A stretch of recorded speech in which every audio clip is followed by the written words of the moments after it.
sur la question du franc CFA, et quand il a dit que la métropole de qui? De quoi?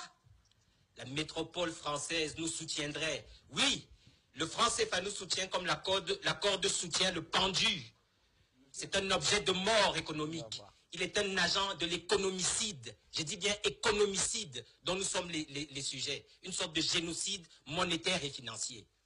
Je suis insulté et tout le peuple camerounais d'Afrique l'est. C'est une trahison morale, Bachir. C'est une trahison morale sans nom. Et ce n'est pas à Afrique Média qu'on fera de telles trahisons, de telles insultes.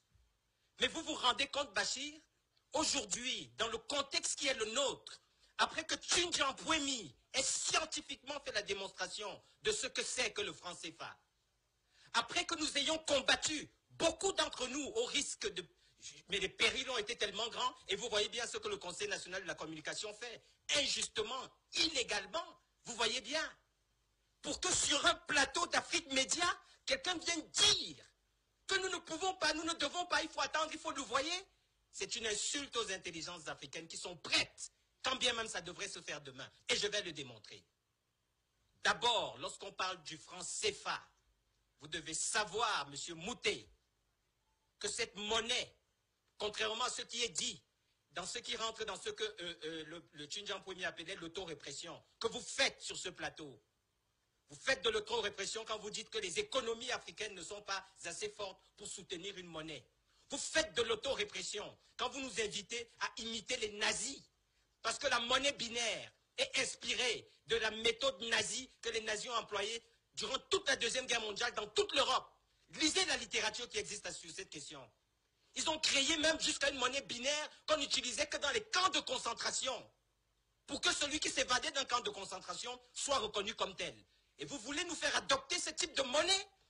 Moralement, c'est injustifiable. On ne peut pas parler dans un pays comme le Cameroun ou dans toute l'Afrique de la monnaie binaire. Parce que la binarité est d'essence nazie. Nous n'imiterons pas les nazis. Nous civiliserons ceux qui veulent imiter les nazis.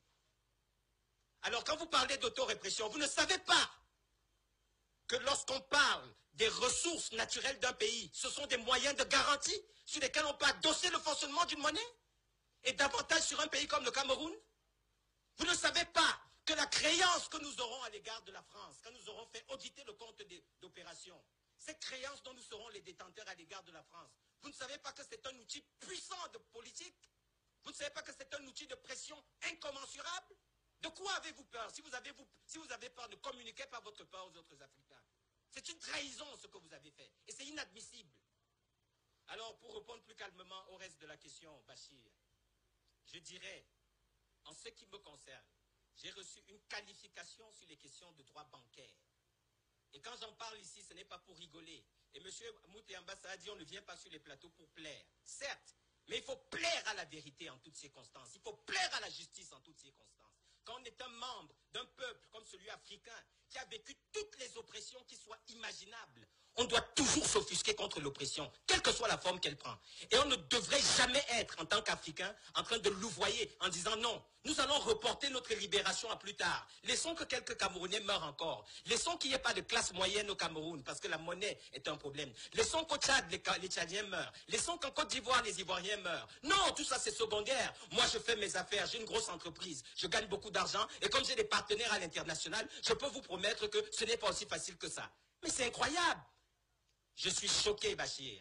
Nous sommes prêts, les préalables existent. Sur une base très simple, prenons le fonctionnement actuel de la BEAC ou de la banque de la BCAO. Vous trouvez quelle expertise là-bas? Vous n'avez que quelques Français au niveau du compte du fameux conseil d'administration et tout ce qui est autre petit comité mis en place. Mais toute la ressource humaine sur laquelle repose le fonctionnement de ces banques, ce sont des Ivoiriens intelligents, fiers et braves. Ce sont des Camerounais, ce sont des Tchadiens, ce sont des Congolais. C'est autant de gens qui se retrouvent dans des situations où, au quotidien, ils font marcher ces banques-là. Vous remarquerez, quand vous observerez le fonctionnement de ces banques, que la seule chose qui leur échappe, c'est justement le volet qui concerne la politique monétaire. Et puisqu'il faut parler de la politique monétaire, sachez qu'en matière de banque centrale, il existe deux types de politique monétaire.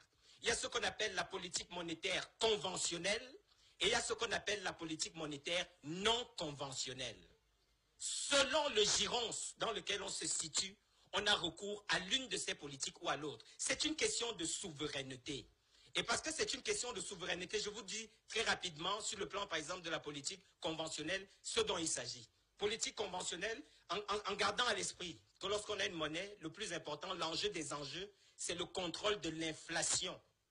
Parce que la politique monétaire, où que vous vous penchiez sur la question, c'est elle qui enrichit artificiellement les populations.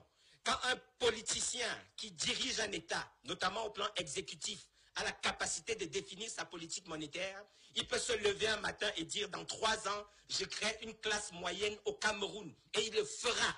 Parce qu'en jouant sur les leviers qui sont les siens, à travers la Banque centrale, il pourra y parvenir. Et donc, sur la question de la politique conventionnelle, la politique monétaire conventionnelle, il y a donc le volet qui concerne tout ce qui est taux d'intérêt quand il s'agit de mettre en circulation la monnaie. Ça permet, selon que les taux d'intérêt soient élevés ou bas, ça permet des emprunts plus faciles ou plus difficiles. Et donc, la liquidité, parce que sur le marché de l'argent, il faut le savoir, Bachir, je le dis à celui qui est venu nous dire ces scandaleuses choses tout à l'heure, c'est la demande de monnaie qui détermine la production de la monnaie.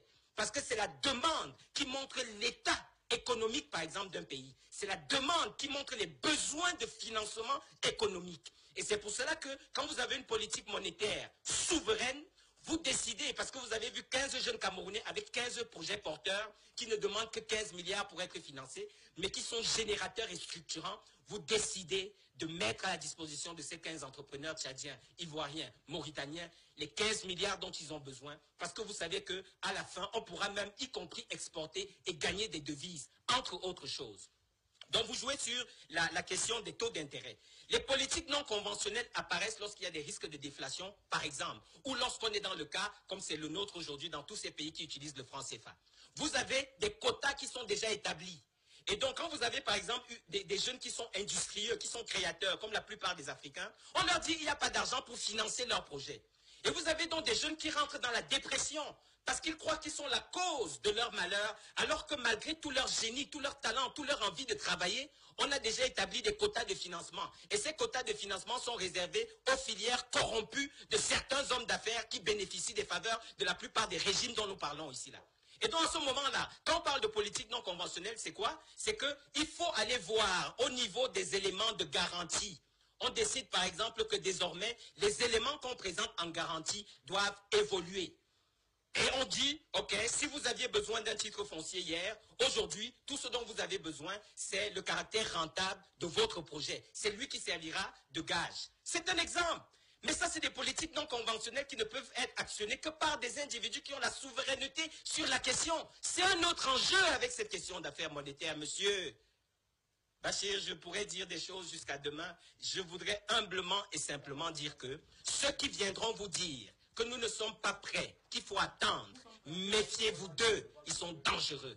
Merci Biboun Issac pour votre intervention. C'est vrai qu'on a senti beaucoup de colère. En tout cas, on espère que maintenant ça va. Nous ne devons pas oublier que le franc CFA est l'arme principale du néocolonialisme développé par la France. Donc